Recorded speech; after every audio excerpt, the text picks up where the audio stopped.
નર્મદા જિલ્લાના મુખ્ય મથક રાજપીપળા સ્થિત વૈદ્ય ગાર્ડન ખાતે 8મી માર્ચ આંતરરાષ્ટ્રીય મહિલા દિવસની ઉત્સાહભેર ઉજવણી કરવામાં આવી। આ અવસરે આરોગ્ય અને સુરક્ષા ક્ષેત્રે કાર્યરત બે મહત્વની કડીઓ સમાન 108 ઇમરજન્સી સેવા અને 181 અભયમ મહિલા હેલ્પલાઇન ટીમના સભ્યો એક મંચ પર જોવા મળ્યા હતા।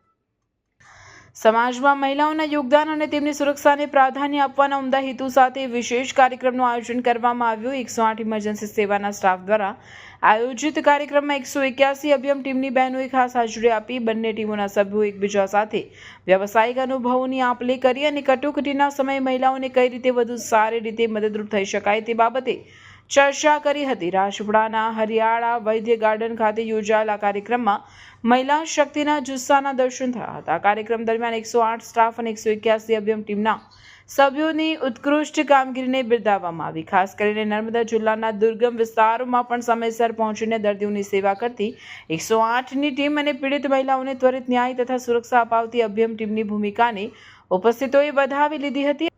આ ટીમોના સભ્યો નિસ્વાર્થ ભાવે 24 કલાક ફરજ બજાવીને માનવતાનું ઉત્તમ ઉદાહરણ પૂરું પાડી રહ્યા છે। 181 અભયમ ટીમના ઓઆરસી સંધ્યાબેન વસાવાએ આ પ્રસંગે મહિલાઓના અધિકારો અને સુરક્ષા કવચ વિશે મહત્વની માહિતી પૂરી પાડી હતી।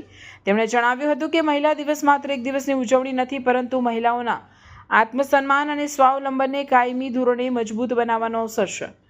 108 અને 181 બંને સેવાઓ સમન્વય સાધીને જિલ્લાની નારી શક્તિના ઉત્થાન અને રક્ષણ માટે કટિબદ્ધ છે। અંતમાં કાર્યક્રમ દ્વારા સમાજમાં એક સકારાત્મક સંદેશ વહેતો કરવામાં આવ્યો હતો કે જ્યારે સુરક્ષા અને સેવાના હાથ મળે છે ત્યારે સમાજ વધુ સુરક્ષિત બને છે।